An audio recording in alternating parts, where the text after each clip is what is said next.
eu sou muito próximo do Diogo, no sentido da gente trabalhou junto, o Diogo já me chamou para várias coisas. Ele é próximo do Veiga. Você é só conhecido, entendeu? A gente sempre tá em eventos junto, tal, não sei o quê, então eu sempre vejo a aula do Diogo, sei do que ele tá falando, acompanho ele no Instagram, sei onde ele tá indo. E eu sempre vejo você, Diogo, assim, bem próximo a novas tecnologias, novas tendências, assim. Tanto que você foi lá no SXSW e tal. Porque, tipo, qual que foi sua ideia de ir pro SXSW, por exemplo, que muita gente às vezes não associa a um evento de saúde, associa só a uma coisa tipo de tecnologia e inovação, mas esquece que a saúde faz parte do processo de inovação, né? Vou voltar aqui pro Veiga, mas já te respondo, tá? Toda vez que eu vou abrir uma caixinha de perguntas, tipo, oi, quer saber mais sobre o músico? Oi, queria saber sobre sua amizade com o Veiga. Oi, queria saber sobre como você... Eu posso conseguir uma camiseta, eu posso conseguir um autógrafo. Faz um vídeo pra mim. Não, cara, o vídeo, ele sofre. Quando eu falo assim, por favor, faz aí um vídeo. Sabe que amanhã eu vou ser mais uma dessas pessoas da caixinha. Mas você assim, ó... Manda um abraço pro Veiga, agradece por tudo aí, eu te mando um vídeo. Que isso? Não, faz... Cara, eu tenho risco cardiovascular, não faz isso não, cara. Vou fazer um reels do começo do episódio dele mandando um abraço pro Veiga e nós manda pra ele. Boa. Tá louco, velho. Mas... A tropa positivou aqui já, velho. E foi engraçado porque, assim... O que eu tava fazendo no SXSW? Um evento mundial de inovação... E ele foi criado muito mais na parte de entretenimento, na época que ele foi criado, né? Sim. Então, eu fui com o intuito de olhar para a parte... Porque lá você pode escolher... porque tem um viés educacional. Agora que está surgindo um viés health tech lá dentro. Mas a inteligência artificial, o ChatGPT, foi lançado lá. Falei, bom... Caraca, velho. E eu falei, é um lugar que é onde tem as tendências, que às vezes realmente não vai acontecer, é muita vitrine do que eu vi. E eu queria levar possibilidades diferentes para o meu aluno lá da pós-graduação de como absorver mais o conhecimento. Porque cada vez mais a gente vai ter que entender que a sala de aula daquele método tradicional... não vai ser essa pessoa... Porque essa geração ela já é outra cabeça. Então, a gente precisa acompanhar esses movimentos. Eu fui com esse intuito para lá. Mas a minha cabeça explodiu num grau lá, que lá eu consegui pensar num jeito hoje. A gente vai lançar uma inteligência artificial só para nutrologia, de como é a chancela. Então, o ChatGPT, eu não sei como eu fazia antes dele, olhando para ele hoje. E de tanto que eu utilizo para fazer tipo, tudo. Com o que eu precisar, eu tenho... Só que eu queria lá, eu entendi que cada vez mais o ChatGPT ele vai estar voltado para uma chancela. Então, na fisioterapia, porque hoje ele ainda é muito amplo. Hoje ele ainda pode alucinar. Uhum. Então, você pode fazer uma pergunta...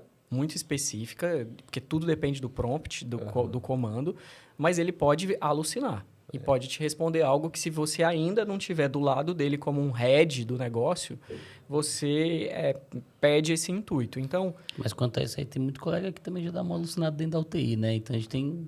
ChatGPT tá... Só tá seguindo a tendência. Não, às vezes a inteligência artificial tá imitando a vida, entendeu? Tem uma galera alucinada em umas discussões aí. Você fala ChatGPT, você... Ah, não, é o colega, desculpa. Mas sabe o que é interessante? Essa palavra alucinação, eu falei... Eu escutei lá a primeira vez. Lá no Você achou que o cara usou uma palavra aleatória. Eu falei, alucinação? E será a palavra que eu tô traduzindo, oficial, tipo, real isso? Então, e era mesmo, ele alucina real. E... A obrigação de te dar uma resposta faz ele fazer isso. Porque hoje, se a gente perguntar o que é inteligência?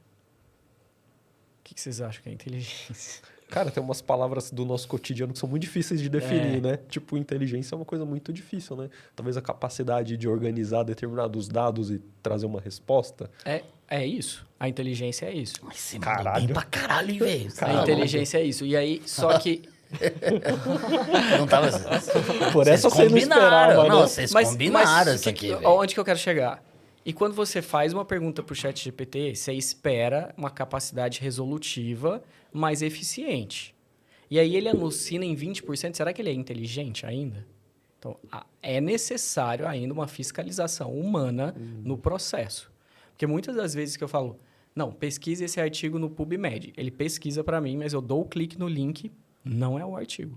Aí eu falo, não é esse artigo. Ele, desculpa, eu vou corrigir. Ele volta com outro artigo que não era o artigo. Então, o que eu entendi lá? Que se a gente criasse repositórios onde você zera essa possibilidade de alucinação, então eu tenho uma nutrologia lá que eu coloquei todos os artigos confiáveis. Então, as dietas vão ser baseadas somente naqueles artigos, as diretrizes somente naquelas alterações. As bioimpedâncias eu coloquei lá para ele entender toda uma população de como que faz isso, de estrategicamente. E aí você cria o repositório onde é confiável. Então, os GPTs vão surgir com as chancelas. Então, vai ter o GPT de Harvard, by Harvard. Estou dando um exemplo. GPT by Einstein. Então, GPT by, enfim. Você vai canalizar a área de busca por uma coisa já previamente... O que você vai ser? Um grande curador, tirar o efeito alucinógeno dela e falar assim, permite só nisso daqui. E você vai ter a possibilidade de updates, porque você está no comando disso por trás. Então, surgiu uma aqui, eu tinha te falado aquilo daquele artigo, mas eu recomendo esse aqui atualmente. Então, você vai fazer isso. Então, lá eu abri minha cabeça num grau. Quando eu assistia Foi muito louco isso, porque eu assistia Brené Brown. Sabe a Brené Brown? Sim. Que é grande TED Talk da vulnerabilidade.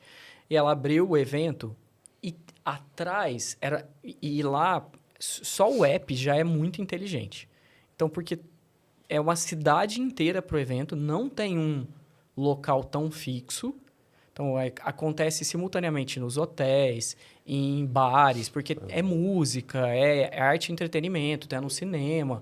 Então, você vai ter que... Você faz o seu track e o app vai falando, você está nesse lugar, está fazendo muito check-in para a sua próxima aula, então antecipa para você chegar, porque você tem 15 minutos se você estiver a pé. Então, o app é muito inteligente nesse sentido. Então, várias estratégias que eu consegui ter de ideias para trazer para a educação.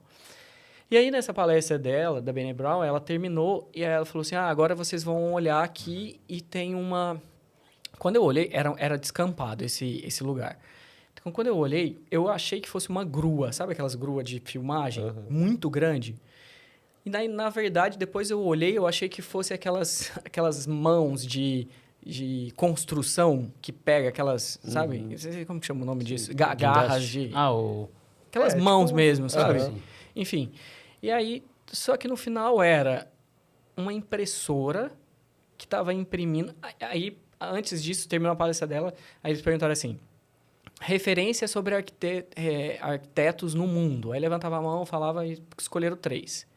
E aí agora 20% a gente vai setar nesse aqui, 80% desses arquitetos, e 20% a gente deixa ela alucinar. E eu não entendendo, falei, o que está acontecendo? Aí quando colocou o play, aquela mão, aquele negócio era uma impressora em 3D e estava fazendo uma casa. Tipo, o cimento vai em cordas assim, sabe? Sim. E aí ele, cara, com o que você tinha setado da arquitetura de referência, 20% ela alucinou, construiu uma casa ali com cimento, mostrando para a gente como que seria isso. Aí eu fiquei olhando aquilo e falei assim, meu Deus, a gente tá... Parece... Sabe que eu imaginava que quando o carro ia voar, aquelas coisas, eu falei assim, será que eu já tô nessa fase aqui? Eu não tô sabendo isso. Eu cadê o Martin McFly, né? Mas, cara, assim, minha cabeça explodiu num grau lá que abre a sua cabeça para você entender. Então, o que eu quero dizer com isso? Que quanto mais facilitador a gente utilizar da inteligência artificial e tiver do lado dela, essa liderança hoje muito forte, ela vai ter que estar adaptada para isso. Porque senão a gente fica num lugar de, será que vai me substituir? Será que o profissional da saúde...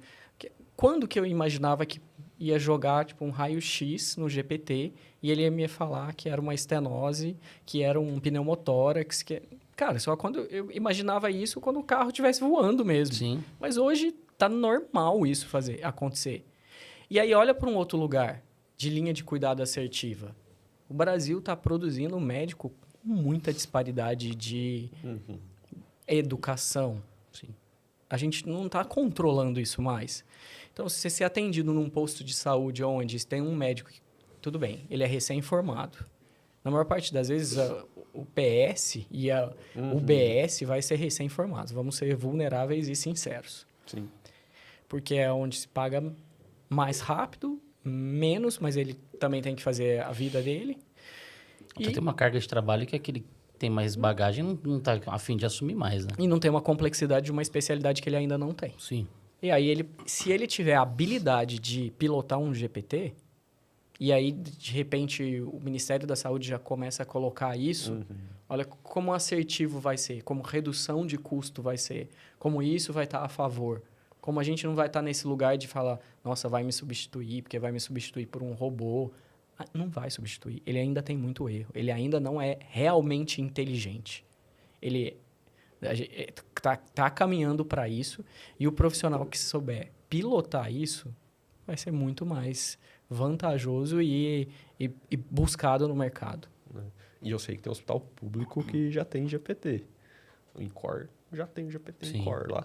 Então, assim, E tá certíssimo. Não tá, porque às vezes as pessoas acham Acho que assim... tá muito longe, né? É, porque ela fala assim, não, é porque ele é do Einstein. Ele tá falando essas coisas que é da... Não, tem um hospital público, tudo bem que o INCOR é puta referência Eu do ia falar, hospital mas é o público, INCOR, né? mas é público. E aí, para você replicar isso para os hospitais públicos, é Sim. muito mais fácil, né? Do que se tivesse centralizado no privado ali. Mas eu fui com a cabeça de educação, para mirar na educação, mas minha cabeça explodiu lá, num grau que...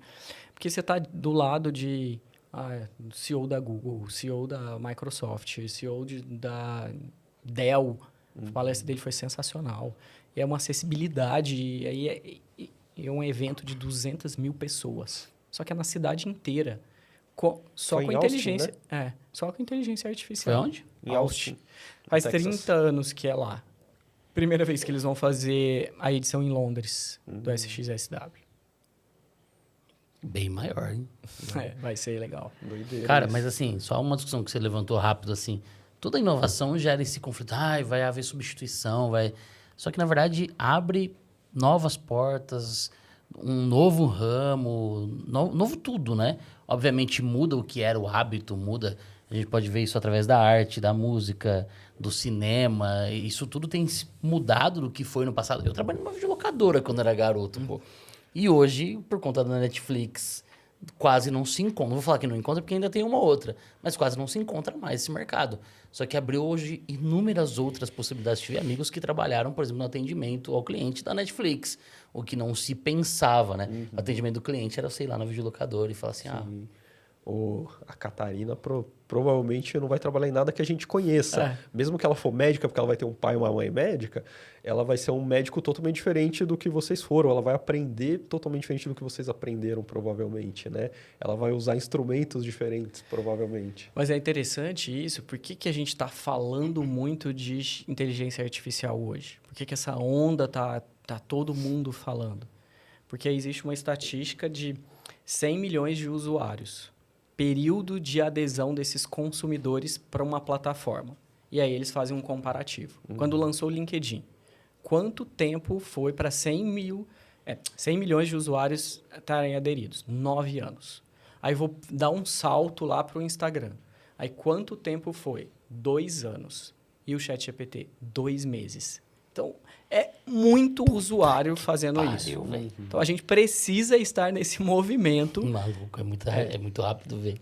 É uma velocidade que a gente não está acompanhando isso. Se a gente não tiver por dentro, eu falei, eu preciso lá conhecer alguma coisa do SXSW. Eu já mexia no GPT, mas aí eu comecei de uma maneira diferente. A entender repositório, de como que era, então, enfim. Legal. Eu confesso que eu ainda estou um pouco assustado com as alucinações, assim. De algumas pesquisas, ainda aos poucos, tá? Bem característica de velho, né? A gente vai devagar, vai experimentando, mas essas alucinações me assustaram, assim, alguns resultados equivocados, algumas coisas assim. E eu falei, bom, dizem que você precisa ter uma condução muito assertiva.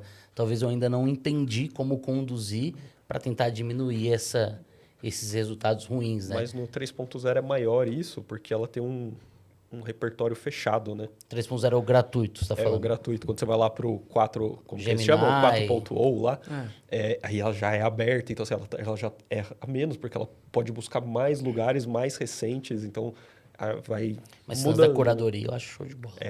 Porque isso vai ser pelo menos um filtro dessa alucinação. Você vai canalizar, é aqui que você vai buscar, aqui que você vai dar certo. Legal.